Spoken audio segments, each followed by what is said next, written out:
My name's Keith Porco. I'm with Sinterfire, and we load our lead-free frangible projectiles in all of the Team Never Quit ammunition that you're here to see today.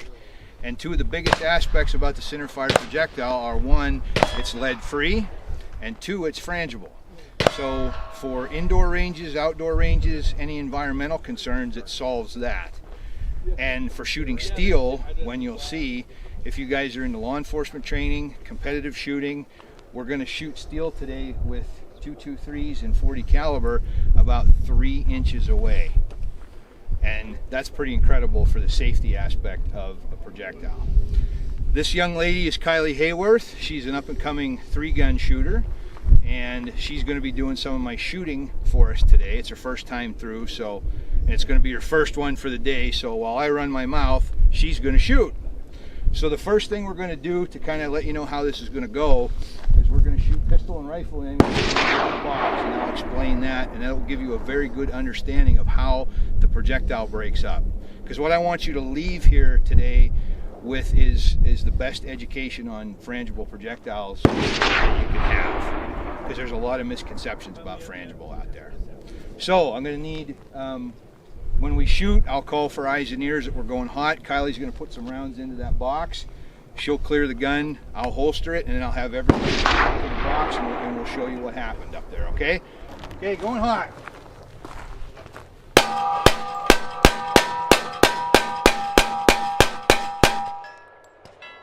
out. Slide, unload,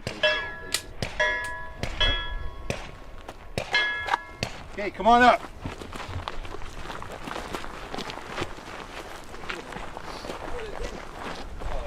This metal box is actually a testing apparatus for us, and we fire all the Sinterfire projectiles into it, and we look for two things. One, all the bullets go in and nothing, no fragments or anything comes back through the cardboard.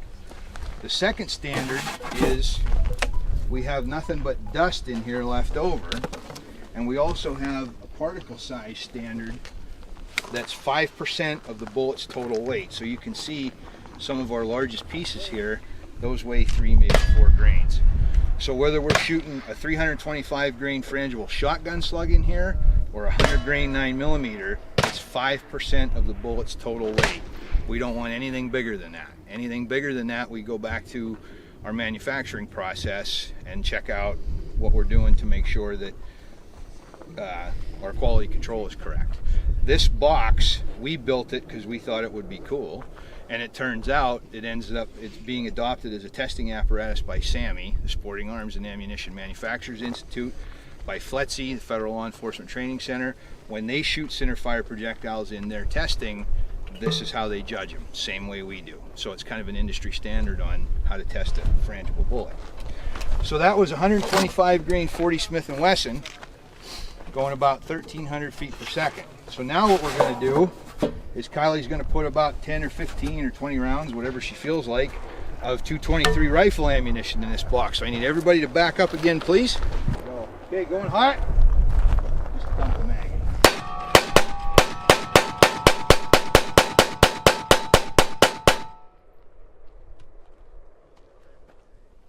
I can't get it. Too far away. Okay, just jack it on the ground.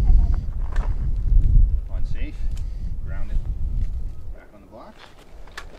Okay, come on up, folks.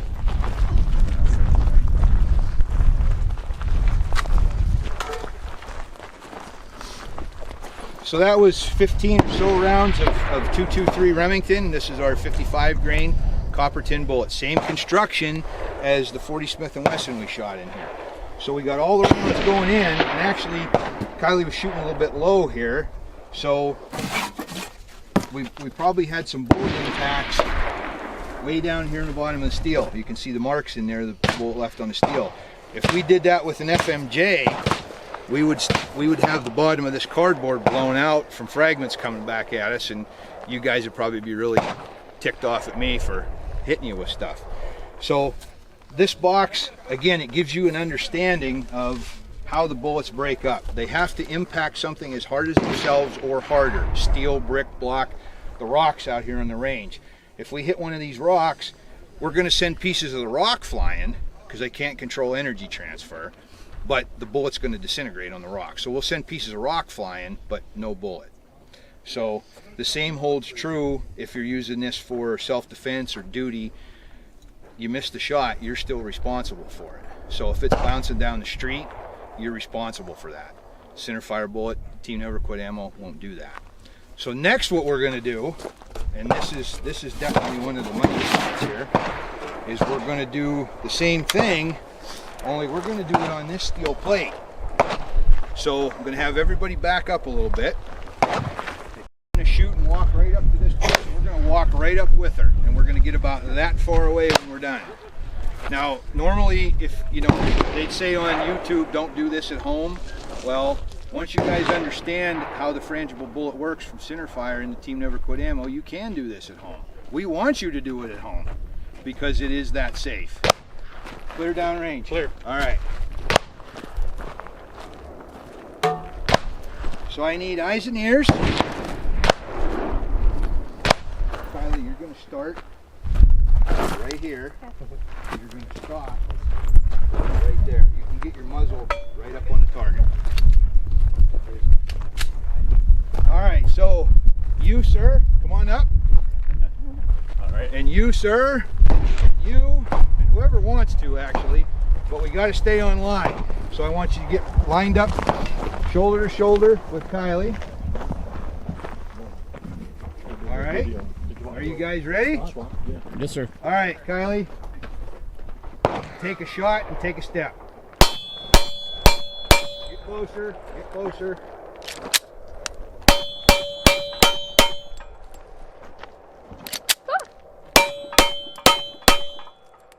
Empty. And we're done.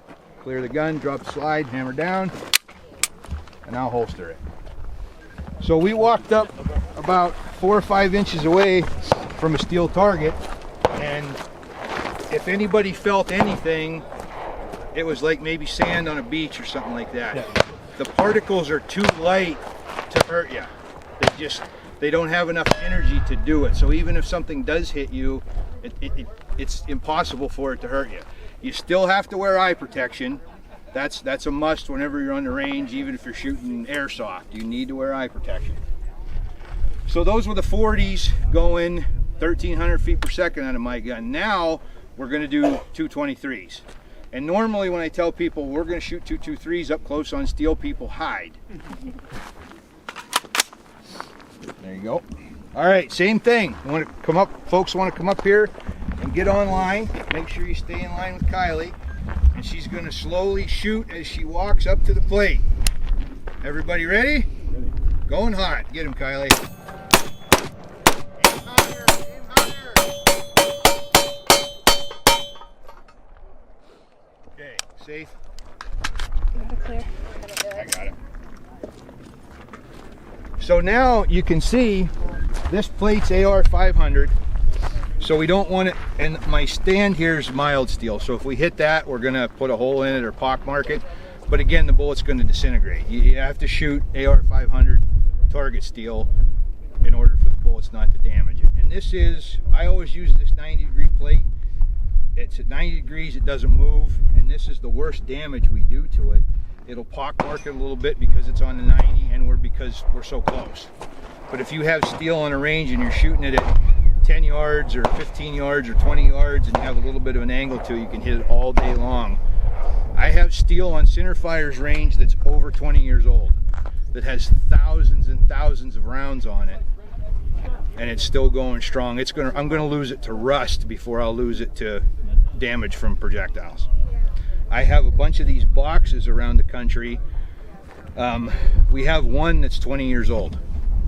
And I've had to re-weld the plate on the back because eventually the welds break from the energy transfer of the projectile. But the plate's still good. So you can shoot this ammunition all day long and not damage your steel. So the next thing we'll shoot a flat point pistol bullet through a block of ballistic gelatin, and then we'll hit it with a hollow point. So I'm gonna need everybody to back up, please, past my table back there for just a second. So some of the misconceptions with Frangible is that it doesn't penetrate, that it's not good for hunting, it's not good for self-defense. So we're gonna shoot, and a lot of people think that it just magically breaks up on whatever it hits. Well, we're going to shoot our flat point first, and we'll see the wound check through the ballistic gelatin, and then we'll shoot the hollow point and see how that performs. Okay? So I'm going to do one round first. One round first, that's going to be the flat point.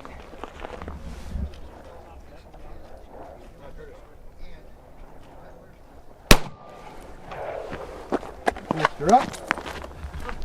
So you can come on up. I put my shot right there, and you can see the wound track of the bullet, just like an FMJ. Traveled through the block, went down range and impacted. Now if it hit a rock down there or anything else, bullet's still going to disintegrate. If it went a lot further than that, then it's going to lose its energy, and then it probably wouldn't break up because it's not going fast enough, but then it's not going to hurt anything anyway. So without having a hollow point, frangible ammo penetrates. A lot of guys like it for handgun hunting rounds because it's a super deep penetrator.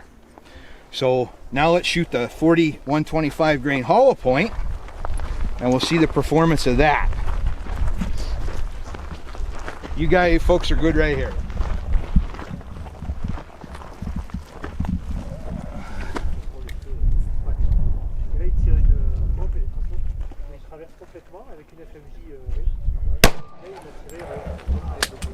Gun's cleared.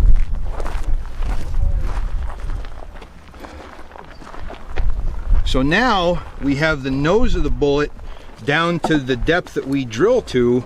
We've got this radial fragment of pattern, or yeah, radial pattern of fragments now. So this is good shallow penetration. It looks really good, but when you build a bullet for defensive purposes or hunting purposes, you need massive expansion and penetration, or massive fragmentation and penetration. So the base of our bullet is now left over, and I flunked out of medical school, by the way, so just keep that in mind while we're performing surgery here. This is the base of the bullet that's left over. So you can see right on the very nose of it, there's a little shiny nub. That's where the drill bit stopped. So we drill each of our bullets, 9s, 40, 45, whatever, to perform how we want in ballistic gelatin. So we could drill the hole deeper if we wanted to and get the bullet to totally break up in the first 10 inches of the block. We could drill it shallow. When I use 44 mags to hunt with, we make 180 grain 44 Magnum. I have that drilled shallow. So we get a little expansion, fragmentation from the nose, but I have a really good deep penetrator because handgun bullets really need to penetrate. So this base can be recovered. If any of you folks know the system called the IBIS system, which does a national database for firearm and tool mark examiners, one of the things about Frangible that they said first off 20 years ago is that, oh, you can't, that's going to be the bullet of choice for assassins and criminals because it can't be identified. Well, that's wrong. If this base is recovered or a piece of an intact bullet's recovered from a dirt berm, it can be matched. Something further that Sinterfire has done is we call it ballistic DNA, where we can find pieces of the bullet or even dust and have it analyzed by the company that sells us our metal powder, and we can tell from that analysis what lot of raw material it came in. From there we can tell what caliber we turned it into, where we shipped it, and from there the ammunition company like Winchester or Federal, they can tell where they loaded that lot of bullets. So there is some traceability to it. They can, well, we sent it to a gun store in Oklahoma somewhere, and that gun store sold it to some dude, and he went out and committed a crime with it. At least there's a, you know, it may not be that exact, but we can trace it a little bit, a lot further than you can trace lead or copper jacket.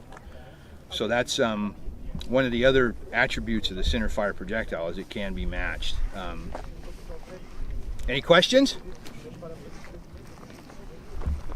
Good job. Yeah, actually. Yeah. I noticed when she was shooting the 40, there was a couple malfunctions. I don't know if she was short stroking my trigger, Okay. because she's not used to that gun. I just got her out here on the range today. Okay. I didn't even look to see if the primers were struck. And I'm not afraid to tell you though, that was what we call green line ammo, and it's got lead-free primers in it. Lead-free primer technology is still in such a state that it is only to be used for training ammunition, where if you have a jam or a misfire, you clear it and you get some training value out of it anyway. In any of our duty or defensive ammunition, we use standard primers.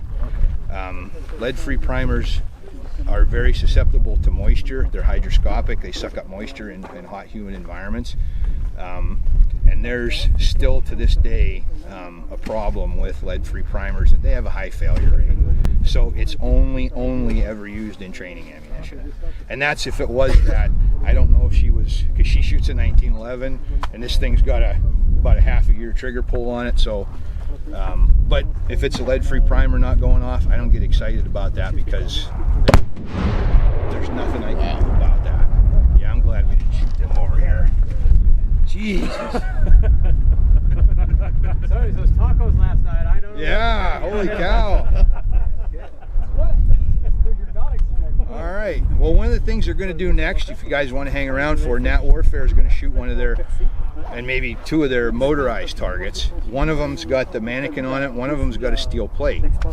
So if you've got a steel plate out here moving around, that's going to be, you know, you're going to be turning your ricochet angle all over the place. So if you're shooting it with conventional ammo, you're going to be in trouble. So they're going to shoot it with this Team Never Quit Sinterfire ammunition and show you how that works. So for just a quick second now we'll see kind of a practical use for the Sinterfire ammunition as far as maybe a little bit of training. So we have the Nat Warfare mobile target there, which is basically a steel plate on a motorized carriage. So now we can drive that target around here on our range and get some moving target practice. That's something that we don't do enough of. Really, we don't. And if you're driving that plate around and shooting it with any type of lead-based ammunition, like I just mentioned, you're going to keep changing your angle of ricochet, and that's not good. So with the Sinterfire bullet, we're going to be able to shoot that steel plate, not hurt the plate, and not hurt any of us. So who's going to shoot? Yeah. We don't speak English, but he should well. Eyes and ears, please.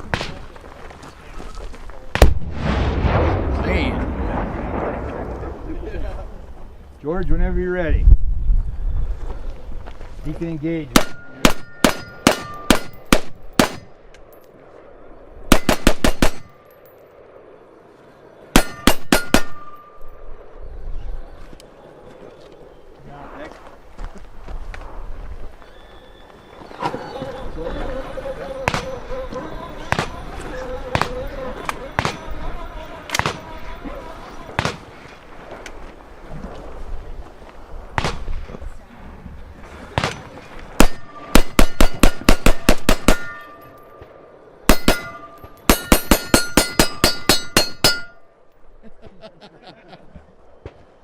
Vraiment tu veux m'arrêter, hein?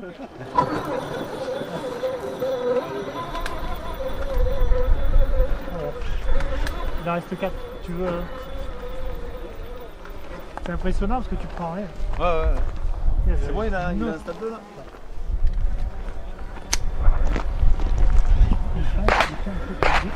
Because we take so many little tries. You can feel it, but it's just like sand. It's what, yeah, there's nothing's heavy that can hurt that. Range training for me, we can. I hit him in the face. I get that in the face. We have worked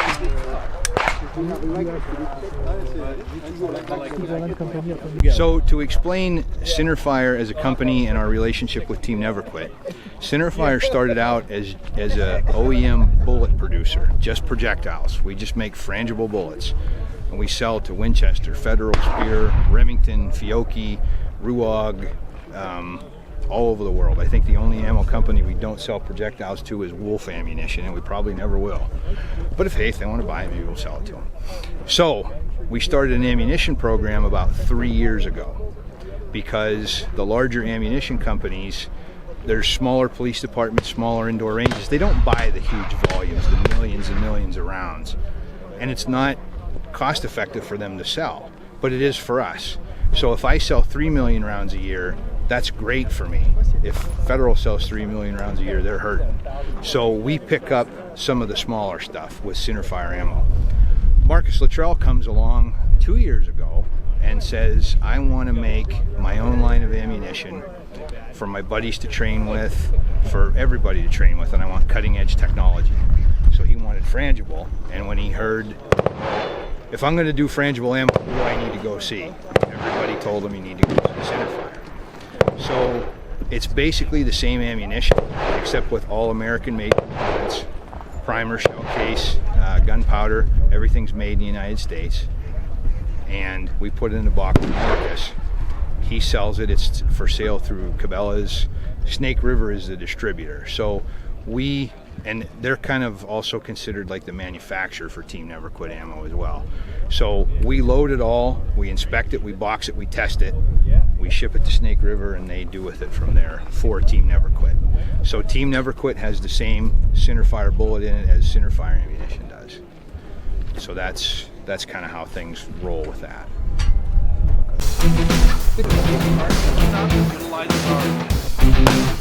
Flagship model that was always good with us. I'm a former Navy SEAL. Hey guys. Show you.